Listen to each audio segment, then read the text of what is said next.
भाई जो मैंने सवाल भी आप लोगों को शायद एलिमिनेशन रिएक्शन शुरू होने के पहले ही जो सवाल भी मैंने आपको लिखाया है वो सवाल ये था कि कभी भी कोई भी अल्काइल हैलाइड है, वो अल्काइल हैलाइड में यदि मैं KOH एक्वस यूज़ कर रहा हूँ तो सर यहाँ पे तो सिंपली OH माइनस जाके कार्बन पे अटैक करके सब्सटीट्यूशन कर रहा है, और इस बात का वैलिडेशन हमारे पास ऑब्वियसली एक्सपेरिमेंटल फैक्ट्स के द्वारा है। और यही KOH को मैंने KOH ही यूज़ किया है। बस मैं पानी की जगह अगर अल्कोहल, लेट्स से मैंने अल्कोहल बोल रहा हूँ, रुक जाओ सबको आ जाने देते हैं। पानी की जगह अगर वहीं मैं अल्कोहल यानी कि कोई भी ROH का इस्तेमाल कर ले रहा हूँ, जिसको शायद मैं अल्कोहलिक KOH लिखता हूँ, तो यहाँ पे बेटा सब्सटीट्यूशन नहीं होता, यहाँ पे तो एलिमिनेशन हो जाता है। इसका H हटता है और बाजू वाले का X हटता है। तो ऐसा क्यों है सर? उसका रीज़न ही तो ये है बेटा, अभी हम शायद हमने नहीं लिखा होगा तो हम लिखेंगे भी कि KOH अल्कोहल यानी कि ROH की मौजूदगी में ये एक अच्छा खासा बेस है, और माना बहुत अच्छा एसिड तो नहीं है, लेकिन फिर भी KOH के आगे तो इसको एसिड बनना ही पड़ेगा, क्योंकि KOH being a strong base demand करेगा कि भैया मैं तो OH माइनस आयन दे रहा हूँ, तेरे पास औकात है तो H प्लस आयन दे, थोड़ा ही सही दे तो सही। तो ये बन जाएगा पानी। और यहाँ पे जो मतलब जो OH माइनस का एग्जिस्टेंस था वो तो अब पानी बन चुका है। तो यहाँ पे एक्चुअली एक नए नेगेटिवली चार्ज स्पीशी ने जन्म लिया है। वो कौन है? RO minus. और शायद RO माइनस और OH माइनस आयन का कंपैरिजन मैंने आपको कल ही कराया था कि जो RO माइनस है वो R के इंडक्टिव इफेक्ट के कारण एक काफ़ी अच्छा इलेक्ट्रॉन डोनेटिंग ग्रुप है, जो इस O माइनस को एक बहुत शानदार बेस बना देगा। शानदार बेस पता है क्या करता है? वैसे इन जनरल बेस भी इलेक्ट्रॉन देता है, न्यूक्लियोफाइल भी इलेक्ट्रॉन देता है, लेकिन जब बेस थोड़ा सा बहुत शानदार हो जाता है ना, तो उसको बस इलेक्ट्रॉन देने से मतलब है, तो अंदर तक क्यों घुसेगा? उसको तो देना है। वो भाई कोई अगर बहुत बड़ा व्यक्ति, ठीक है, उसको आपके घर आना है तो आपके घर में जो व्यक्ति उसको बाहर मिलेगा उसको कार्ड पकड़ा के चला जाएगा। तो वैसे ही अगर कुछ स्ट्रॉन्ग बेस आया है तो ये क्या करता है, ये हिंडर्ड कार्बन पे नहीं जाता जिस पे हेलोजन लगा है, ये बाजू वाले कार्बन के पास जाता है। उसको इलेक्ट्रॉन देना भरना है, वो हाइड्रोजन को इलेक्ट्रॉन देके कट लेता है, उसको इलेक्ट्रॉन देना बसना है। Hello hello. तो यही बोला जाता है कि कभी भी अगर स्ट्रॉन्ग बेस की मौजूदगी होती है तो भाई एलिमिनेशन हो जाता है, सब्सटीट्यूशन नहीं होता। तो एक कंडीशन भी याद रख लेते हैं। कोई दिक्कत बोलना पड़ेगा बच्चों, चुका हूँ, लेकिन हाँ आपने इंग्लिश शायद नहीं लिखी होगी, लिखेंगे रोमन नंबर 6 में लिखेंगे the reagent for elimination reaction must be a strong base. फिर से लिख लो, अगर लिखा भी हो तो फिर से लिख लो। रोमन नंबर 6 लिखेंगे the reagent for elimination reaction must be a strong base. अब देखो KOH क्या है सर? ये तो कंप्लीट इलेक्ट्रोलाइट है, देखो स्ट्रॉन्ग इलेक्ट्रोलाइट है, स्ट्रॉन्ग बेस है, इसलिए लिखा अल्फा लगभग 100% है, तो पूरा पूरा K प्लस और OH माइनस आयन में टूटेगा। C2H5OH इनफैक्ट कोई भी aliphatic alcohol sir organic acid है, इनफैक्ट पानी से भी कमज़ोर होता है सर, ये एक्सपेरिमेंटल बात है। तो बहुत थोड़ा सा टूटेगा RO माइनस और H प्लस में, लगभग देखो वीक है, लगभग 5%। लेकिन फिर भी बेटा मैं कहता हूँ ये ज़्यादा टूटा है, ये कम टूटा है, ये तो ज़्यादा होगा पूरा पूरा OH minus ion H plus को छोड़ेगा क्या? नहीं, देखो ऐसे डंडी करके इसने बनाए हुए है कि OH माइनस H प्लस के साथ क्या बना लेगा? क्या बना लेगा?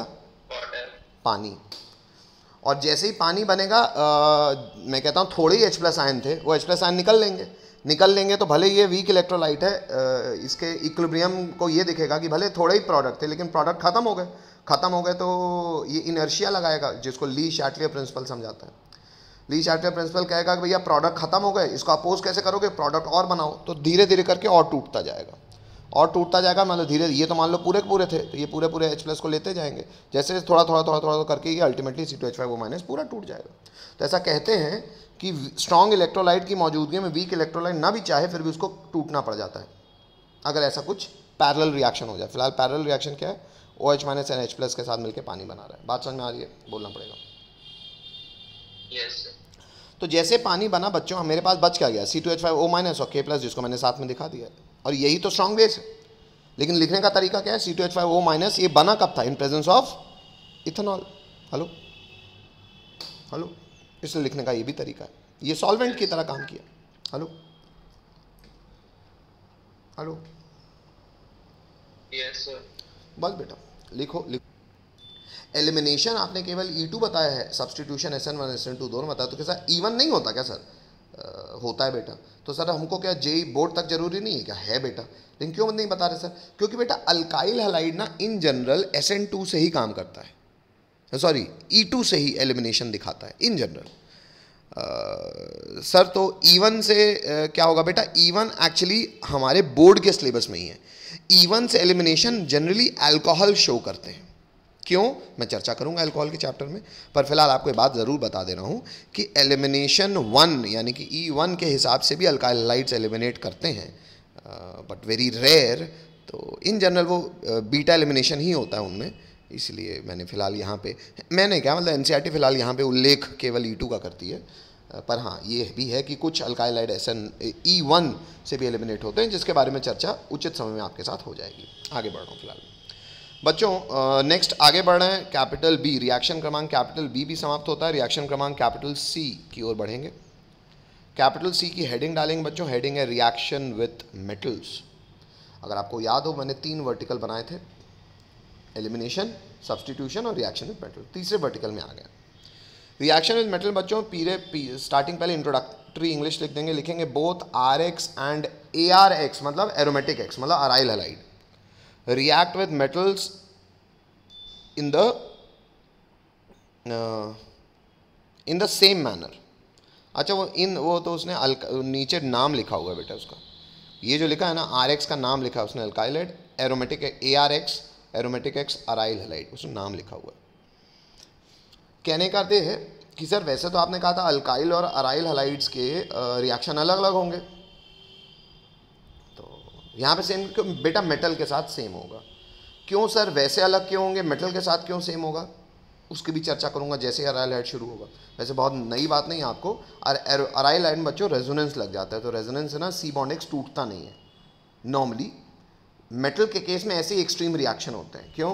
क्योंकि मेटल के केस में हमेशा मैकेनिज्म फ्री रेडिकल होती है, और फ्री रेडिकल को फर्क नहीं पड़ता बॉन्ड ऑर्डर कितना है, क्योंकि फ्री रेडिकल तो बॉन्ड तोड़ती है, तुम सिंगल हो तुम डबल हो तोड़ेगी। हेलो yes, ये लिखवा नहीं रहा हूँ क्योंकि उतना ज़्यादा डिटेलिंग हो जाएगी, पर खैर ये बोल दे रहा हूँ तो शायद आप सुन पा रहे हो। आगे बढ़ सकता हूँ? yes, कोई रोक नहीं रहा है। कैपिटल C में बच्चों रिएक्शन विद मेटल्स में सबसे पहला रिएक्शन लिखेंगे, रिएक्शन क्रमांक 1। नेमिंग रिएक्शन है, बहुत फेमस है, नाम कहलाता है बच्चों Wurtz Fittig reaction, WURTZ Wurtz Fittig FITTIG। 2 अलग अलग व्यक्ति थे, ये F कैपिटल ही रखना बच्चों। वुड्स और फिटिग 2 लोगों ने मिलकर रिएक्शन बनाई, वुड्स फिटिग रिएक्शन। और ये रिएक्शन एक बहुत बड़ा सबूत है इस चीज़ का कि अल्काइल और अराइल हैलाइड को फ़र्क नहीं पड़ता मेटल के साथ रिएक्शन करने में, दोनों टूट जाते हैं। क्योंकि ऐसे ही मेटल के साथ एक्सट्रीम रिएक्शन होता है, तो बॉन्ड ऑर्डर ज़्यादा भी हो गया, अराइल हैलाइड में रेजोनेंस का मज़ा भी आ गया, तो मज़ा अपने घर में रखो तुम। यहाँ जब कोरोना जब होगा तो सबको होगा, चाहे तुम जो हो, ऐसा वाली बात है। तो एक्चुअली मेटल के साथ यहाँ पे रिएक्शन है, लिखेंगे सोडियम मेटल के साथ आप RX भी यूज़ करो, एरोमेटिक X भी यूज़ करो। सोडियम मेटल दोनों X को अपने साथ लेगा, because being a metal it wants to form a salt with strongly electronegative atom which is X। तो ये भी टूटेगा, ये भी टूटेगा, और R और बेंजीन मिल जाएगा। प्रोडक्ट का नाम क्या लिखोगे बच्चों? जनरल नाम लिखोगे अल्काइल बेंजीन। ऑब्वियसली 2 मोल लगेंगे क्योंकि 2 मोल ऑफ NaX लिख लेंगे, एक X अल्काइल का, एक X एरोमेटिक X का। लिखो तो हाँ बोलो। 2 लिखेंगे बच्चों। एक था वुड्स फिटिग रिएक्शन, एक है सिर्फ फिटिग रिएक्शन, FITTIG, F कैपिटल रखना। फिटिग में फ़र्क कुछ नहीं बेटा, वुड्स फिटिग में एक अल्काइल था एक अराइल था, फिटिग में दोनों अराइल होंगे। तो देख लो 2 मोल्स ऑफ फिनाइल X मतलब एरोमेटिक X यानी कि अराइल हैलाइड सोडियम मेटल के साथ रिएक्शन करेगा। अच्छा ये ध्यान रखना, ये रिएक्शन ड्राई ईथर की मौजूदगी में होता है, ये सॉल्वेंट है, रिएक्टेंट नहीं है, तो इसका केवल मीडियम पर्याप्त है हमारे काम कराने के लिए। तो ड्राई ईथर दोनों में रहेगा ना, और बस XX हट जाएगा। अब एक फिनाइल दूसरे फिनाइल से जुड़ जाएगा, तो देखो नाम लिखा हुआ है, देख लो, दिख रहा है सबको, by phenyl. Hello yes, sir, और टॉइस ऑफ NaX लिखो तो हाँ बोलो। लिखते चलिए और याद रखते चलिए। ट्रिग्नोमेट्री के फॉर्मूले का डेरिवेशन यानी कि इसके बारे में उल्लेख जितना उचित होगा उतना ज़रूर होगा, पर सबसे ज़्यादा ज़रूरी बोर्ड मेंस तक की आवश्यकता ये है कि चीज़ें याद रहनी चाहिए, फॉर्मूले याद रहने चाहिए। तो सोडियम मेटल के साथ RR है, ड्राई ईथर के प्रेजेंस में हायर एल्केन बनाता है। जी कोई डाउट पूछ रहा है बेटा, पूछ सकता है, बात नहीं है, लिखते चलिए। रिएक्शन विद मैग्नीशियम, चाहे अराइल हैलाइड हो चाहे एरोमेटिक एक्स हो, तो यहाँ पे आप ये इसलिए लिखा है कि दोनों अल्काइल भी यूज़ कर सकते हो, अराइल भी यूज़ कर सकते हो, इसलिए R/एरोमेटिक डैश बॉन्ड X लिखा है। मैग्नीशियम के साथ ये भी, यहाँ भी ड्राई ईथर के साथ रिएक्शन होगा। एक्चुअली होता ही है बेटा कि मैग्नीशियम बीइंग डाई वैलेंट, हमें पता सोडियम के अनलाइक ये डाई वैलेंट है, 2 प्लस 2 इलेक्ट्रॉन्स देके 2 जगह से इलेक्ट्रोनेगेटिव चीज़ें चाहेगा। मेरी आवाज़ क्लियर नहीं, बाकी लोगों आवाज़ में गड़बड़?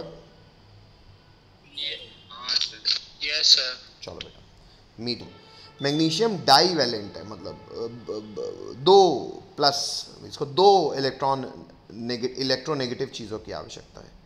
अवेलेबिलिटी के हिसाब से एक तो X मिल जाएगा, तो एक तरफ इसने MX बनाया है, दूसरी तरफ से हाँ ठीक है, मैग्नीशियम कार्बन से तो इलेक्ट्रोपॉजिटिव है, तो कार्बन तो फिर भी उसको सेटिस्फाई करने के लिए सफिशिएंट है। तो एक मैग्नीशियम ने एक बनाया X के साथ बॉन्ड, एक बनाया R या एरोमेटिक, R यानी कि अल्काइल ग्रुप हो, एरोमेटिक यानी कि बेंजीन हो, कुछ भी हो, ये बीच में आ जाएगा, किसके, उनके बीच में। यहाँ पे जो चीज़ बनी ये बड़ी फेमस है, इसको बनाने वाले व्यक्ति के नाम से ये फेमस है रिएजेंट, इसे कहते हैं Grignard reagent, GRIGNARD। Grignard reagent को बनाने के लिए ग्रिग्नार्ड भाई साहब को नोबेल पुरस्कार मिला था। और इस कंपाउंड में सबसे शानदार और विचित्र बात यह है कि जनरली कंपाउंड या तो आयनिक होता है या तो कोवेलेंट होता है। ये एकमात्र ऐसा कंपाउंड है जो 50% आयनिक भी है, 50% कोवेलेंट भी है, एग्जैक्ट बराबरी का रिश्ता है। कैसे सर? बेटा ये वाला हिस्सा जो कि MX के बीच में, ये परफेक्टली आयनिक हिस्सा है, शायद लिखा भी है मैंने, और जान के, क्योंकि ये कोवेलेंट रिश्ता है तो मैंने यहाँ बॉन्ड भी ऐसा दिखाया है, कोवेलेंट बॉन्ड दिखाया है, क्योंकि ये मैग्नीशियम का जो कार्बन के साथ बॉन्ड है ये लार्जली कोवेलेंट है, इसलिए मैंने इसको बॉन्ड के साथ। रीज़न क्या है सर? कार्बन ज़्यादा इलेक्ट्रोनेगेटिव नहीं होता, तो नहीं है तो नहीं दिया, पूरा पूरा शेयरिंग कर लिया। हेलो, हाँ, लेकिन अभी भी इस शेयर्ड क्लाउड में भी यही खींच के रखेगा, क्योंकि कार्बन मैग्नीशियम से तो ये माइनस हो जाएगा, ये प्लस हो जाएगा। मैग्नीशियम को अल्टीमेटली +2 में आना था, +2 में आ गया। बस एक जगह से बहुत खुशी से आया, एक जगह से थोड़ा सा कोवेलेंट चरित्र से आया, पर +2 में तो आ गया। कोई दिक्कत? आगे बढ़ जाऊँ? ग्रिग्नार्ड रीजन लिख लिया सबने? चलो लिखते रहो, पहले सुन लो फिर। ग्रिग्नार्ड रीजन का फर्दर यहाँ पे रुक नहीं रहा हूँ मैं। रिएक्शन मेटल के साथ, पहले मैग्नीशियम के साथ ड्राई ईथर में रिएक्शन करा। ड्राई ईथर था लेकिन अब पानी डाल दिया, बंदे को पानी डाला। एसिडिक मीडियम है, एसिडिक मीडियम में पानी डालना, यहाँ पानी डालने की प्रक्रिया को जनरली कहते हैं hydrolysis.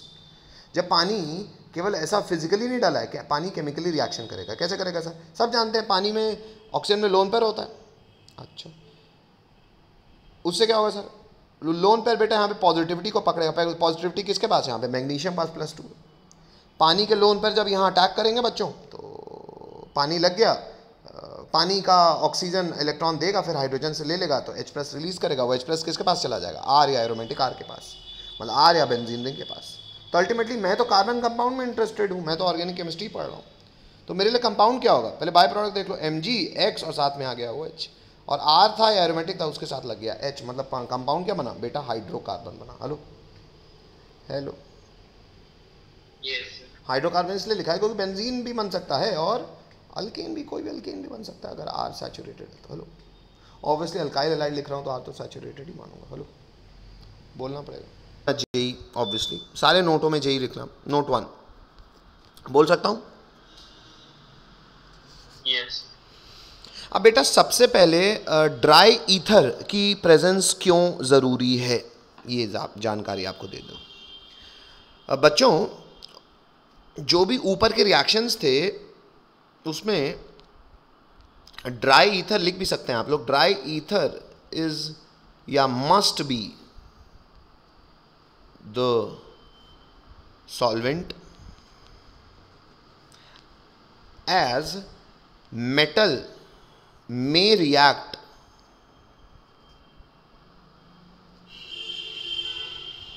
with water with even moisture, ऐसा लिखो। अब इसका क्या मतलब हो सकता? बेटा हमने जब भी रिएक्शन विद मेटल कराया है अल्काइल हैलाइड के साथ या अराइल हैलाइड के साथ, अबे मेटल के साथ रिएक्शन कराने के मेटल मेटालिक स्थिति में होना चाहिए ना। मेटल को मेटालिक स्थिति में रहने का मौका ही तब मिलेगा। मेटल कौन से थे बेटा? मेटल कौन से थे? एक्टिव मेटल्स थे। एक्टिव मेटल कौन थे? भयंकर इलेक्ट्रोपॉजिटिव मेटल्स थे सर या तो सोडियम था या तो मैग्नीशियम था। अरे सोडियम मैग्नीशियम बहुत एक्टिव मेटल है। थोड़ा सा भी, अरे पानी छोड़ो, मॉइस्चर तक मिल गया ना तो क्या करेंगे पता है?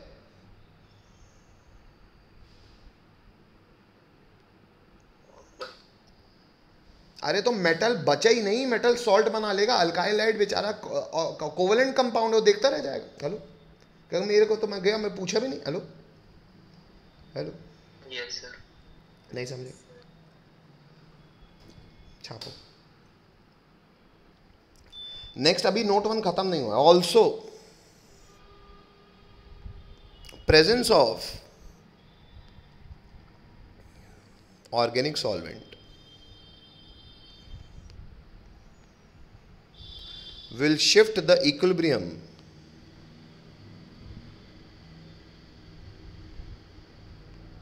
to forward direction.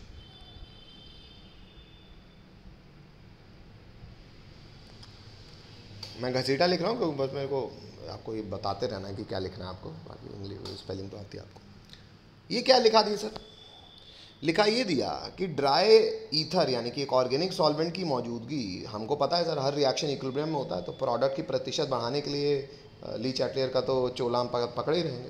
तो यहाँ पे सर आदमी फैक्ट्री में रिएक्शन करा रहा है प्रोडक्ट बनाने के लिए, तो ये तो नहीं चाहेगा कि जितना रिएक्टेंट है उसका आधा ही क्या चाहेगा कि sir percentage yield of product बढ़े, प्रोडक्ट ज़्यादा से ज़्यादा मिले।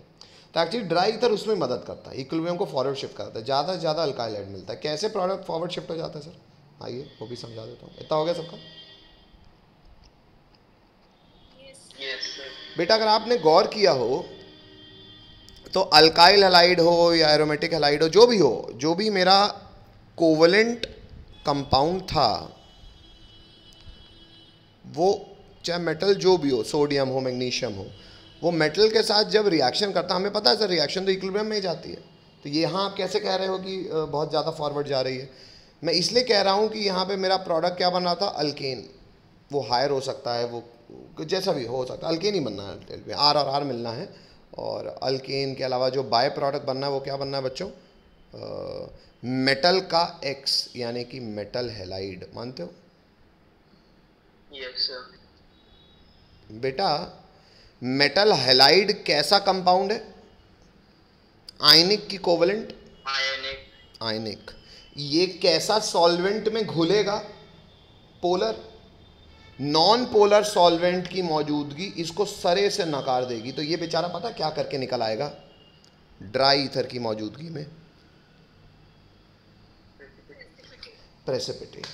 तो ये प्रेसिपिटेट हुआ, नीचे जम गया, ऊपर का रिएक्शन को लगा कि अरे मेरा प्रोडक्ट तो गायब हो गया। प्रोडक्ट का गायब हो गया तो कहेगा और आगे बढ़ो, और आगे बढ़ो, मतलब प्रोडक्ट यानी कि अल्केन की मात्रा बढ़ती जाएगी। सॉल्वेंट समझ में आता है? ड्राई ईथर का और फायदा क्या? Hello yes sir. लिखो तो, हाँ बोलो। नोट 2 की कहानी में ये लिखेंगे बेटा कि कई बार ऐसा लोग, चलो खैर पहले इंग्लिश को लिखो।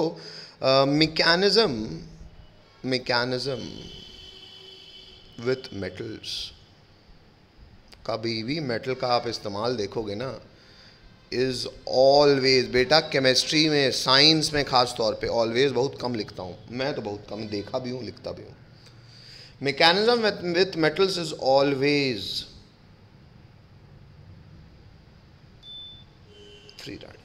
आप में से कुछ बच्चों ने 11th में देखा भी होगा। फ्री रेडिकल तब बनते हैं जब होमोलिटिक फिशन होता है, मतलब बॉन्ड टूटता है, दोनों एटम अपना अपना इलेक्ट्रॉन लेके अलग हो जाते हैं। बता भी चुका हूँ मैं, देखा भी अपन ने फ्री रेडिकल वाली बात है। फ्री रेडिकल जनरली कब कब होता है sir? Sunlight, high temperature, in presence of peroxide और इन प्रेजेंस ऑफ मेटल। कैसे सर? आओ देखा है। इंग्लिश लिख ली, आगे बढ़ो। Yes sir. कोई रोक नहीं रहा। नेक्स्ट। अब कहानी ये है बेटा कि जैसे मान लो एग्जाम्पल के तौर पे मैं आपको समझा भी दूं, इससे आपका एक डाउट भी क्लियर हो जाएगा जो शायद आप में से किसी एक ने पूछा था मेरे से। बेटा मान लो मेटल है। Sir master we know metal is solid. Okay sir, metal what do sir metal has a tendency to give electron, we know this sir. तो दे भैया तय इलेक्ट्रॉन, दे मेटल, भैया इलेक्ट्रॉन मरा जा रहा है देने के लिए, दे दे ले लेंगे हम। अच्छा, अब जैसे ये एक्स्ट्रा इलेक्ट्रॉन आ गया, बचा कौन है बेटा? सर बचा है आर एक्स या एरोमेटिक एक्स। बेटा आर हो या एरोमेटिक हो कोई फर्क नहीं पड़ता। क्यों? क्योंकि बेटा एक्स ना ये जीते जागते इलेक्ट्रॉन को देख के ललचा जाएगा, क्योंकि इलेक्ट्रोनेगेटिव है। और जैसे एक्स को ये इलेक्ट्रॉन मिलेगा, कहेगा अरे भैया मैं इलेक्ट्रोनेगेटिव, आओ आओ आओ आओ, बिल्कुल आओ, हेलो हेलो,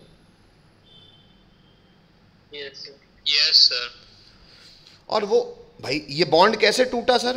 अरे यार ये बॉन्ड टूटने में कुछ लगा ही नहीं, ये कार्बन मतलब अल्काइल या एरोमेटिक ने अपना इलेक्ट्रॉन खुद रखा और एक्स ने कहा हमें तेरा नहीं चाहिए, हमें से मेरा दे दे ये वाला।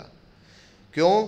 क्योंकि मेरे पास 1 2 3 4 5 6 और ये 7वां था, मेरे पास एक एक्स्ट्रा एक आ गया, तो मेरे पास 8 हो ना गए। 1 2, अरे यार मैं ऑलरेडी बनाया हूँ, अब मोटा कर देता हूँ। 1 2 3 4 5 6 7, नहीं समझ रहे? तो मतलब बेटा बाय प्रोडक्ट क्या बचा? सर आर होगा तो आर, बेंजीन होगी तो बेंजीन रिंग, उस पर क्या आ जाएगा? क्या आ जाएगा?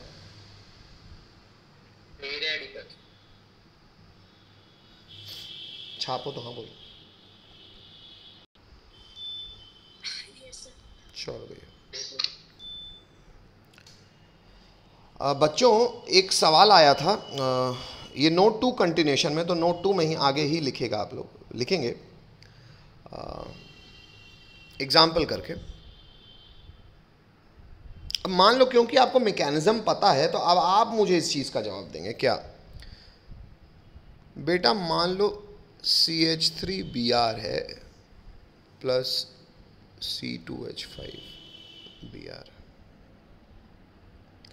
इसका रिएक्शन मैं करा रहा हूँ, इस मिक्सचर का मैं रिएक्शन करा रहा हूँ सोडियम मेटल के साथ, और ये रिएक्शन मैं करा रहा हूँ ड्राई ईथर, आप लोग पूरा लिखेगा कि मौजूदगी में। आप मुझे मैकेनिज्म अगर मैंने आपको बता दिया, तो आप मुझे प्रोडक्ट्स बनाने की प्रयास कीजिए। क्या प्रोडक्ट बनेंगे बच्चों, कोई बता सकता है? अगर mixture of alkyl halide sodium metal के साथ रिएक्शन करके ड्राई ईथर की मौजूदगी में वुड्स रिएक्शन दे रहा है, तो प्रोडक्ट हमेशा क्रॉस प्रोडक्ट मेजर बनेगा, यानी कि मिथाइल यहाँ इथाइल के साथ जुड़ेगा। जुड़ने को मिथाइल मिथाइल भी जुड़ सकता है, इथाइल इथाइल भी जुड़ सकता है, मतलब माइनर प्रोडक्ट में इथेन और ब्यूटेन भी बन सकता है, पर major product will always be the cross product. ये एक्सपेरिमेंटल सच्चाई तो है ही, क्योंकि होता तो है ही नेचर में। इसका कॉमन सेंस ये है बेटा कि देखो रेडिकल जो है ये मेटल के साथ रिएक्शन करके बना होगा, ये रेडिकल बना होगा, ये रेडिकल बना होगा। बेटा रेडिकल ना चेन टर्मिनेट करते हैं आपस में टकरा के। तुम बताओ कौन, तुम मान लो अंधे हो, आंख तुम्हारी नहीं है और आग लग गई है, तो तुम तो भागोगे ना भाई। तुम मान लो तुम नहीं देख सकते हो, अंधेरे में है और आग लग गई है, ऐसे आंखें रोशनी हो जाती है, पर मान लेते हैं ऐसा तुम नहीं देख सकते हो, तुम भागोगे बेटा, तो तुम तो किसी से भी टकराओगे। किससे टकराने की पॉसिबिलिटी ज़्यादा होगी? अगर सर कमरे में ज़्यादा लोग होंगे तो ज़्यादा टकराएंगे, कम होंगे तो दीवार से टकराएंगे। हेलो, अब बेटा जब चेन टर्मिनेट होगी तो तुम बताओ मैक्सिमम रेशियो, सर ये 1:1 का रेशियो है, मान लेते हैं स्टोइशियोमेट्रिकली अगर बात करें तो सर ये ज़्यादा होगा और ये ज़्यादा होगा। CH3 को आपस में CH3 टकराने के लिए CH3 का रेडिकल ज़्यादा क्यों बनेगा? जितना ये बनेगा उतना ये भी तो बनेगा। Hello hello, yes sir. तो रेडिकल ना जो अलग अलग होंगे उनकी बनने की प्रतिशत भी अलग अलग ज़्यादा होगा, तो उनका आपस में टकराने का भी प्रतिशत अलग अलग ज़्यादा होगा। भाई CH3 अगर मैं ज़्यादा यूज़ किया होता तो CH3 ज़्यादा तब टकराते जब CH3 रेडिकल ज़्यादा बने होते। अभी तो ये 1:1 के रेशियो में बने हैं, तो टकराएंगे भी तो उसी रेशियो में टकराएंगे, तो मेजर प्रोडक्ट भी उसी रेशियो में बनेगा। हेलो, नहीं समझ में आता? हालांकि एक सच्चाई ये भी है बेटा, इन जनरल आप देखो भी ऑर्गेनिक केमिस्ट्री कभी भी मिक्सचर की बात होती है तो क्रॉस प्रोडक्ट ही मेजर होता है, केवल इसकी बात नहीं है। आगे आप अभी एल्डिहाइड कीटोन्स जब देखोगे तो भी आपको बात वैलिडेट हो जाएगी। ठीक, हटा रहा हूँ मैं, कोई दिक्कत किसी को? कोई रोक रहा है? नहीं रोक रहा। तो फिर से सुनो भैया, बेटा देखो 1:1 के रेशियो में ये है, तो जितना CH3 रेडिकल बनेगा उतना ही C2H5 बनेगा। CH3 ज़्यादा तो नहीं बना होगा, तो बेटा ये जब टकराएंगे भी तो CH3 से तब ज़्यादा टकराता जब CH3 के रेडिकल ज़्यादा होते। फिलहाल तो सर मान लो 100 CH3 हैं, 100 C2H5 हैं, तो दोनों का प्रतिशत तो 100:100 है, तो दोनों की पॉसिबिलिटी भी टकराने की, हाँ ठीक है, मैं नहीं मना कर रहा कि CH3 बिल्कुल नहीं टकराएंगे, मैं माइनर लिख तो रहा हूँ, ज़्यादा क्रॉस ही टकराएंगे क्योंकि दोनों की प्रोबेबिलिटी ज़्यादा होगी टकराने की। हेलो हेलो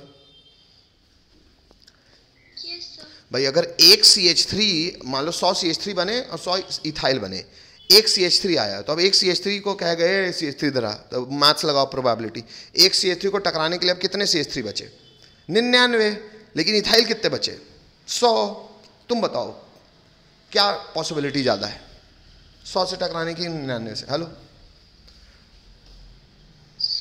ऑब्वियस सी बात। और जैसे जैसे प्रोडक्ट बनता जाएगा और घटते जाएंगे, तो पॉसिबिलिटी क्रॉस की ज़्यादा ही होती है। हेलो, और बोलो भैया, चलो और क्या बोलना हो। और ऑर्गेनिक केमिस्ट्री में मैं आपको एक और सजेशन दे रहा हूँ बेटा, इसको तो खाली रखो, साथ में बेटा ना लिखा ना नीचे 8-10 लाइनें छोड़ दिया करो, मत लिखा करो उसमें। क्यों सर? बेटा जैसे जैसे, हाँ ये उस बच्चे के लिए कह रहा हूँ जो बेटा आर्काइव्स JEE के सवाल धीरे धीरे लगाएगा, क्योंकि जैसे जैसे आप लगाओगे ना बेटा, आपको हमेशा सवालों में ना कुछ एक्स्ट्रा जानकारियाँ मिलती जाएंगी। वो एक्स्ट्रा जानकारियाँ आर्काइव्स करने से एकत्रित करने का एकमात्र बेस्ट टूल है बेटा, क्लास नोट्स में जहाँ जिस जगह के लिए एक्स्ट्रा जानकारी ना वहाँ जोड़ो। लेकिन सर उसके लिए जगह नहीं रहती, इसलिए जगह रख लो। हालांकि इसका एक और तरीका होता है, कि उसमें वही जानकारी उसी पन्ने में एक पेज स्टेपल कर दिया करो, मतलब समझे, जानकारी फ्रेश पेज में लिखा उसको स्टेपल कर दिया उधर ही, ताकि जब भी हम ये पढ़ें तो वो भी दिखे। Hello, yes sir. लेकिन फिर भी अगर आप मेरे से वोट दिलवाओगे तो मैं कहूँगा बेटा जगह छोड़ो, ज़्यादा अच्छा है, क्योंकि स्टेपल वाली चीज़ें में ना सच्चाई होती है कि अल्टीमेटली लास्ट डे आते आते फट जाती है। जैसे कॉपियों का पहला और आखिरी पन्ना, हेलो, इसलिए बोलता हूँ मैं रजिस्टर बनाया करो, क्योंकि कॉपियों का पहला और आखिरी पन्ना फट ही जाता है तो एकदम उससे चिपका के रखता है आदमी। कॉपियों का पहला और आखिरी पन्ना साथ यही हाल होता है, पहला दूसरा तीसरा, कई केसेस में जो जिनकी और रहतल ख़राब होती है ना, तो वो पहला और आखिरी पन्ना नहीं दिखता है, वो चिथड़ों में ही रहता है, टेप लगे रहते हैं। मतलब मेरे साथ तो होता था, आपका नहीं मुझे पता मेरे को, क्योंकि हम लोग को तो रफ़ कॉपियाँ भी मिली थी, तो 11वीं देखो पढ़े नहीं थे, और जब रेजिडेंस गए थे तो उन लोग कॉपियाँ भी दिए थे अपने पैकेज में, वो कॉपियाँ के नाम खरीदो, तो उनकी जो कॉपियों का पहला पन्ना हुआ करता था एकदम ऐसा पतला सा होता था, तो वो एकदम फट जाता था, तो शुरू के था 2-4 पन्ने ऐसे ही हो जाते थे। तो ठीक है, लेकिन कुछ अच्छे बच्चे थे वो जो 11-12 भी वहाँ पढ़े थे, वो रजिस्टर लाते थे, तो हम उनको लगता तो रजिस्टर ये अलग कॉपी खरीदा है तो खैर आगे की बात है, आगे बढ़ जाए। हो गया, इतनी बात समझ में आती सब हैं? नोट क्रमांक 3, और नोट क्रमांक 3 को JEE मत डालना, क्योंकि हाँ आगे आएगा, पर जानकारी बेटा ये बोर्ड में भी है, NCERT के चैप्टर में भी है, नाइट्रोजन कंटेनिंग कंपाउंड्स में, पर बहुत फेमस है। शायद आपको NCERT की एक्सरसाइज सॉल्व करने में के लिए काम आएगा, इस बच्चे ने शायद इसलिए लिखा होगा, पर हो गया, लिख लो, क्योंकि भूलता है बच्चा बहुत, तो आज से याद रखोगे तो शायद आज से 2 महीने बाद याद रख पाओगे। बेटा 1 डिग्री अल्काइल अमीन हो या अराइल अमीन हो, आर या एरोमेटिक, शायद अब आप आर और एरोमेटिक मतलब समझ ही गए हो, हमेशा ऐसा नहीं होता है कि अल्काइल और अराइल का रिएक्शन सेम हो, बहुत स्पेसिफिक कुछ प्रिसाइज केसेस में होता है, तो जहाँ जाए लिखा करो, ध्यान दिया करो। इसका रिएक्शन क्लोरोफॉर्म और बेस के साथ कराओ। सर यहाँ क्यों लिखा रहे हो? अबे क्लोरोफॉर्म में अल्काइल हैलाइड तो है ही ना, तो इसलिए अल्काइल हैलाइड वाले चैप्टर में भी जान लो इसको। क्लोरोफॉर्म नाम लिख देना, CHCl3 कहलाता है क्लोरोफॉर्म, और बेस की मौजूदगी में जब रिएक्शन होता है तो बन जाता है बच्चों, आर है तो आर रहेगा, फिनाइल है तो फिनाइल रहेगा।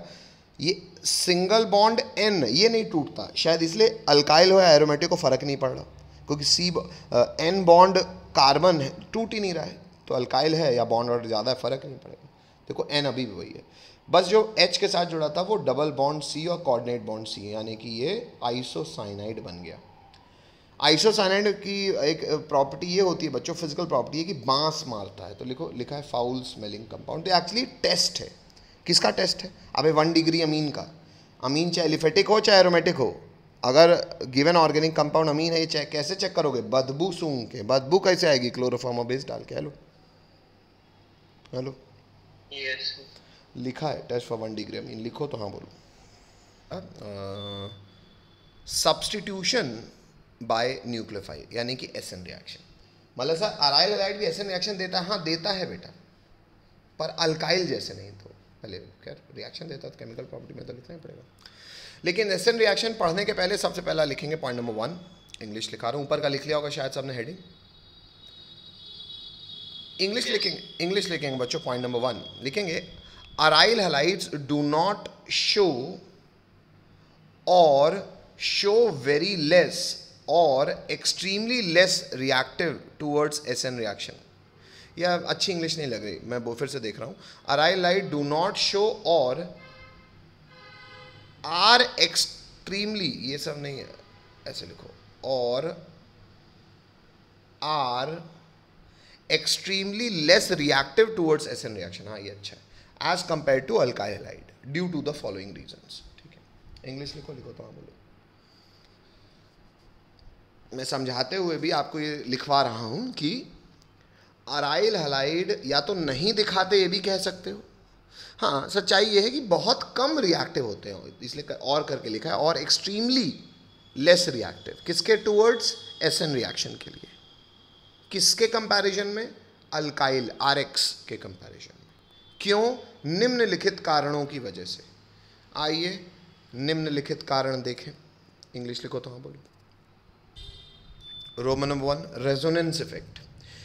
इंग्लिश लिखेंगे, इन हेलोअरीन्स, पर्यायवाची अराइल हैलाइड्स का, in haloarenes comma the electron pair on halogen atoms are in conjugation. English गलत है बेटा,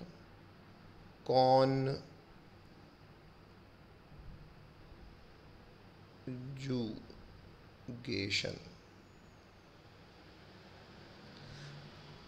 are in conjugation with the pi electron of the ring, full stop. As a result, due to this C bond X, due to this comma, the C bond X bond acquires a partial double bond character and it become difficult for a nucleophile to break the bond. English लिखो।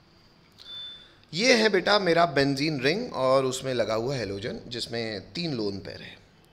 शायद resonance हम जानते हैं, नहीं जानते तो फिर जान लीजिए बेटा। इसमें नॉन सिग्मा इलेक्ट्रॉन डीलोकलाइज करता है। कहाँ से कहाँ सर? हम इलेक्ट्रॉन पानी की तरह होता है, from higher concentration towards lower concentration move करता है। यहाँ पे हायर कंसंट्रेशन कहाँ है sir? Lone pair high concentration है, पाई क्लाउड मतलब sp2 hybridised carbon lower concentration है, इलेक्ट्रॉन की कमी है। इलेक्ट्रॉन फ्लो करेगा फ्रॉम हाई कंसंट्रेशन टुवर्ड्स। कैसे सर? इसे ही ऐसे ही फ्लो करने के सिस्टम को रेजोनेंस समझाता है, और इसे ऐसे सिस्टम को कॉन्जुगेट सिस्टम कहते हैं। और कॉन्जुगेट सिस्टम में इलेक्ट्रॉन कैसे फ्लो करेगा? देखिए, मान लो ये 2 इलेक्ट्रॉन्स हैं, तो ये हेलोजन ने इलेक्ट्रॉन दिए, एक इलेक्ट्रॉन दिया इस कार्बन को, एक खुद के पास रखा, बॉन्ड पेयर बना लिया। देखो बॉन्ड पेयर बन गया। तो सर हेलोजन, ये कार्बन पास, ये हेलोजन पास कितने इलेक्ट्रॉन बचे होंगे? आओ मैं बता देता हूँ। ये बचा होगा, ये लोन पेयर निकल गया। अल्टीमेटली हेलोजन यानी कि X का एक इलेक्ट्रॉन चला गया ना उसके एटॉमिक स्ट्रक्चर से, इसलिए उस पर चार्ज आ जाएगा प्लस। माना वो इलेक्ट्रॉन अभी भी उसने ऑक्टेट के लिए उसने, ये देखो ये वो इलेक्ट्रॉन है, ये वाला नीचे वाला बॉन्ड बना, लेकिन इसका एटॉमिक स्ट्रक्चर से तो निकल गया, तो ये आ गया प्लस। अच्छा, इस कार्बन पास एक्स्ट्रा इलेक्ट्रॉन आ गया, तो उसको इस इलेक्ट्रॉन की आवश्यकता नहीं। इस मतलब सर, इस मतलब बेटा ये वाले इलेक्ट्रॉन की, इसकी। तो ये इलेक्ट्रॉन ये बाजू वाला कार्बन अपना भी रखेगा, इसको भी रखेगा। एरो से दिखाया जा रहा है कि ये इलेक्ट्रॉन, ये पाई क्लाउड, अब ये कार्बन रख लेगा। देखो इसके पास जो माइनस क्यों है? क्योंकि एक इलेक्ट्रॉन तो इसका खुद का था, एक बाजू वाले का आ गया, तो इस पर आ गया माइनस चार्ज। ये हो गया रेजोनेटिंग स्ट्रक्चर 1, ये हो गया 2। अभी भी इसमें नेट चार्ज 0, इस पर नेट चार्ज 0 था, लेकिन अभी भी कॉन्जुगेट सिस्टम है। कैसे sir? Sir minus sigma bond lone pair. अब क्या होगा? ये लोन पेयर यहाँ पे पाई बॉन्ड बना लेगा और ये इलेक्ट्रॉन इस पर मूव कर जाएगा। पहले ये 2 फोटो बनाओ, फिर मैं आगे की फोटो दिखाऊँ। बनाओ तो हाँ बोलो। ये माइनस यानी कि 2 इलेक्ट्रॉन्स थे, वो एक आगे वाले को मिल जाएगा, एक ये बॉन्ड पेयर बन जाएगा। देखो पाई बॉन्ड बन गया। ये एक्स्ट्रा इलेक्ट्रॉन की अब जरूरत नहीं है, इसके पास आ जाएगा। देखो ये आ गया माइनस। तीसरा स्ट्रक्चर फिर वही हाल है, पाई सिग्मा माइनस, फिर ये माइनस मूव करेगा, ये यहाँ चला जाएगा। बनाते रहो, देखते रहो। चौथा भी आपको दिखा रहा हूँ, ये देखो दिख रहा है सबको? तीसरा चौथा, हेलो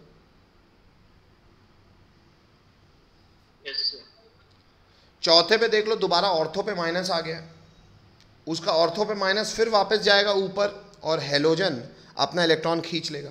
यहाँ पे एक गलती है बेटा, ये सारे स्ट्रक्चर्स में इस बच्चे ने नहीं लिखा हुआ है। यहाँ पे भी हेलोजन में प्लस होगा बेटा, इसमें भी X में प्लस होगा, इस स्ट्रक्चर में भी x में प्लस होगा। बस ये जब आखिरी वाले का ऑर्थो से वापस इलेक्ट्रॉन आ गया और पाई बॉन्ड बना लिया और x के पास अपने इलेक्ट्रॉन लौट गया, तब वो वापस न्यूट्रल हो गया। देखो लोन पेयर वो दिखा रहा है, मतलब जीरो है। हेलो, बस ये स्ट्रक्चर नंबर 2, 3, 4 में हेलोजन में पॉजिटिव चार्ज नहीं लगा, वो आप लगा लीजिए। और इस प्रकार हमने अराइल हैलाइड के कितने रेजोनेटिंग स्ट्रक्चर बना लिए बच्चों? 5। दिख रहे हैं सबको? Hello, yes sir.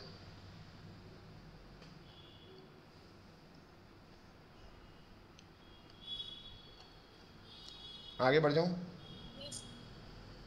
कोई रोक रहा है?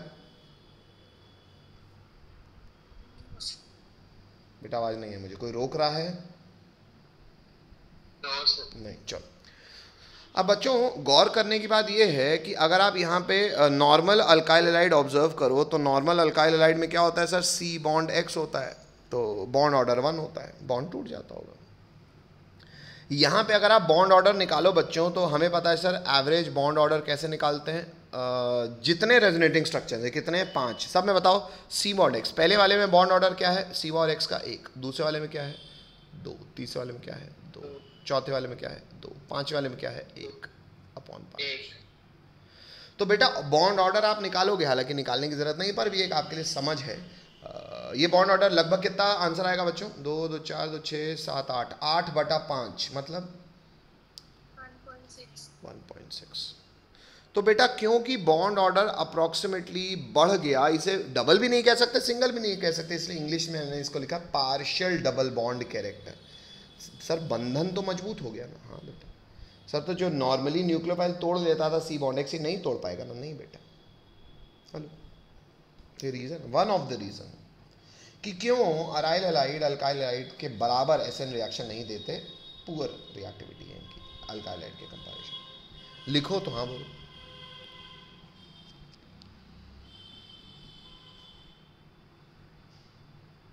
और सच्चाई ये है, केवल स्कूलों में तो केवल आप अगर 2 नंबर का आता है आपको तो केवल इतना लिख दो, पर्याप्त है। रेजोनेटिंग स्ट्रक्चर्स बना दो, पर्याप्त है।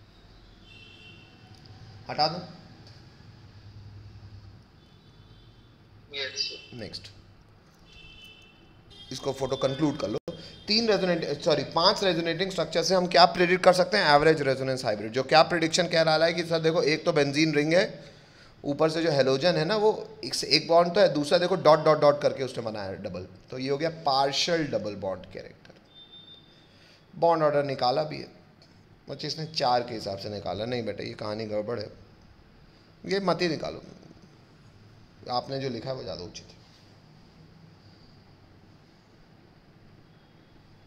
Hello, yes sir.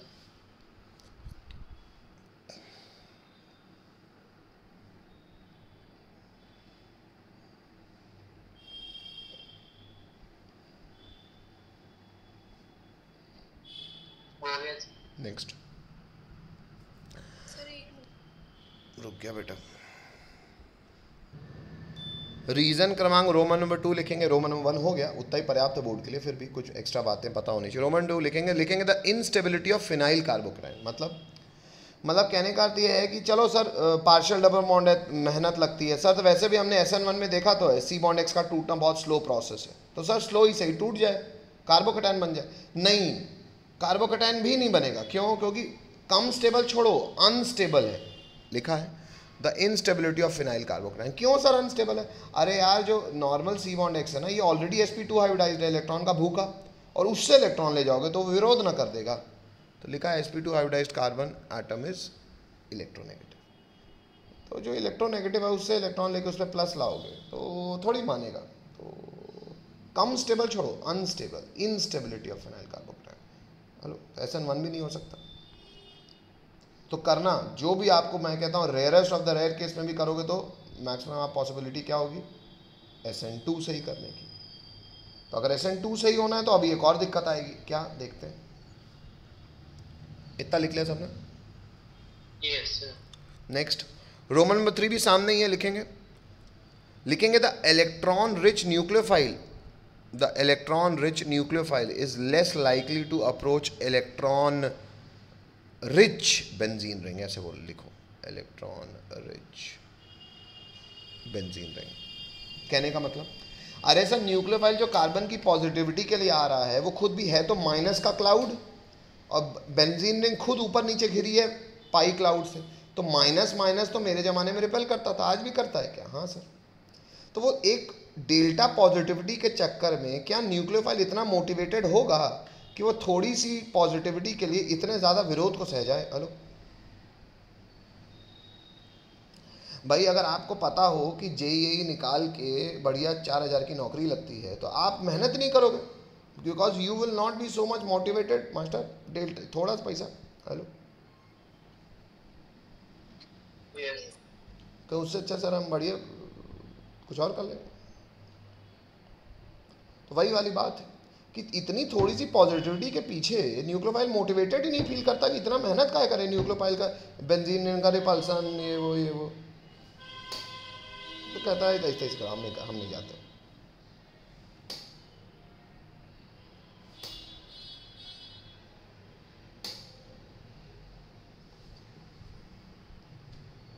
हटा दो।